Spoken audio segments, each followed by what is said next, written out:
बंदे आजिज यारब कर मेरी तौबा कबूल, हजरत ख्वाजा मोहम्मद हसन शाह सूफिया और पीरिया के वास्ते। दुआ की तासीर। मुर्शिद व आकाई अलहाज सूफी अहमद हसन शाह साहब किबला बयान फरमाते हैं कि हमारे भाई के यहाँ 3 औलादें हुई और हर मर्तबा तीनों बच्चे 3-4 घंटे से ज्यादा जिंदा ना रहे। हजरत किबला हज के सिलसिले में 1951 में मुंबई तशरीफ लाए और हमारे मकान पर क़याम फरमाया।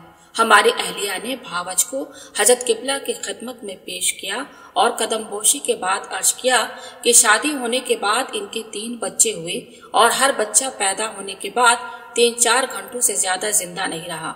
आप दुआ फरमा दीजिए कि इनकी औलाद हो और जिंदा रहें। आपने हस्बे मामूल खामोशी अख्तियार की और उस वक्त कुछ न फरमाया। इसके 2-3 दिन बाद आप सफर हज पर रवाना हो गए। अल्लाह ताला के फजल करम से कुछ ऐसा इत्तफाक हुआ कि हजरत किबला ने हमें भी अपने साथ हज बैतुल्लाह का हुक्म फरमाया और खिलाफ तवक्को इजाजत नामा और टिकट वगैरह का भी इस कदर जल्द बंदोबस्त हो गया जो समझ से बाहर है। हमारा जाना और इतनी जल्दी तमाम कार्रवाइयों का मुकम्मल हो जाना भी हजरत किबला की दुआओं के तुफैल में हुआ। बहरहाल अरफा का दिन था। असर के बाद मैदान अरफात में आप जबले रहमत की तरफ रुख किए हुए तशरीफ फरमा थे और इसी हालत में लोगों के नाम ले लेकर दुआएं फरमा रहे थे। अचानक मुझसे फरमाया, क्या नाम है उसका जिसको तुम्हारी बीवी लाई थी? हजरत किबला के इस सवाल को हम समझ न सके तो खुद ही फरमाया, अरे वो तुम्हारी भावज। मैंने अर्ज किया, हुजूर उसका नाम रफीकन है। उस वक्त दुआ फरमाई, खुदाया तू अपने हबीबे पाक के सदके में रफीकन की औलाद को जिंदगी अता फरमा। चुनांचे उसी बरस या उसके कुछ अरसे के बाद वक्त पर लड़के की पैदाइश हुई। पैदाइश डॉक्टर पेड्रो के नर्सिंग होम में था। उस वक्त हमारे खानदान के कई लोग अस्पताल में मौजूद थे। लड़के की पैदाइश की खबर जब मकान पर आई तो और भी कुछ लोग वहां पहुंच गए और सब लोग इस नव मौलूद के बारे में अपनी तशवीश का इजहार करने लगे, क्योंकि इससे पहले 3 बच्चों की पैदाइश और फिर फौत हो जाने का हाल उनकी नजरों के सामने था। सबके चेहरों पर उदासी छाई हुई थी। आपस में मशवरा हुआ कि डॉक्टर के पास जाकर पहले के वाकयात बयान करके इस लड़के के बारे में बातचीत करें, देखे तो वो क्या मशवरा देते हैं। डॉक्टर साहब से तफसील से गुफ्तगू हुई और इस बच्चे के बारे में पूछा गया कि आपकी क्या राय है, क्या इसमें जिंदगी के आसार हैं या वही पुराना खतरा दरपेश है। डॉक्टर ने ये बातें सुनकर कहा, हमने तुम लोगों को ताकीद की थी कि जैसे ही औलाद की उम्मीद हो उस औरत को हमारे पास लाना, हम उसका इलाज करेगा। तुम लोगों ने हमारी बात पर तवज्जो नहीं की। अब हम इसकी कोई गारंटी नहीं दे सकता। डॉक्टर साहब का जवाब सुनकर सब लोग उदास हो गए, लेकिन उससे मिन्नतें व सिफारिश करते रहे कि वो कोई न कोई सूरत इस बच्चे की जिंदगी बचाने के लिए अमल में लाए। इस पर डॉक्टर ने कहा, हम इतने छोटे बच्चे का क्या इलाज करेगा। यह कहकर वो अपने ऑफिस में चला गया।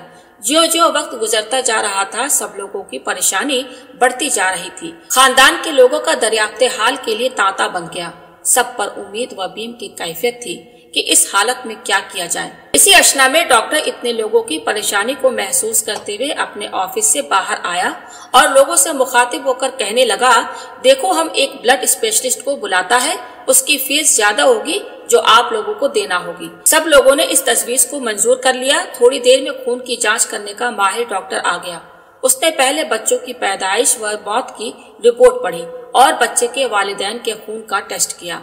फिर जवाब दिया कि इस बच्चे के बचने की कोई उम्मीद नहीं है। इसके बाद दोनों डॉक्टर्स आपस में कुछ मशवरा करने लगे। उन्होंने तय किया कि अगर इस बच्चे का खून बदल दिया जाए तो वो बच सकता है। बच्चे के बदन से तमाम खून निकालकर नया खून उसके बदन में डाला जाएगा। अगर बच्चा 24 घंटे तक जिंदा रहा तो फिर इसकी गारंटी हो सकती है कि बच्चा जिंदा रहेगा।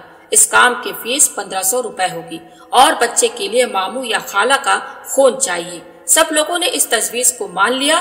बच्चे की खाला जो उस वक्त वहाँ मौजूद थी वो भी खून देने पर राजी हो गई। बच्चे को ऑपरेशन थिएटर में ले जाया गया और खाला का खून लेने की तैयारी शुरू हो गई।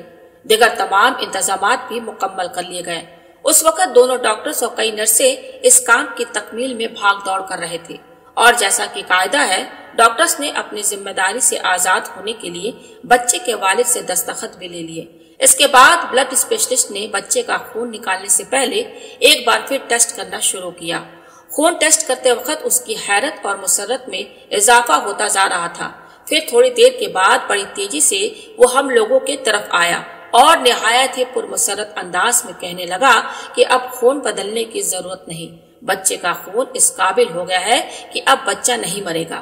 ڈاکٹرز کی اس خوشخبری سے سب لوگوں کی جان میں جان آئی اور ہمارے کانوں میں حضرت قبلہ کے وہ الفاظ جو میدان عرفات میں ہمارے بھاوچ کے لیے آپ کی زبان مبارک سے ادا ہوئے تھے گونج اٹھے۔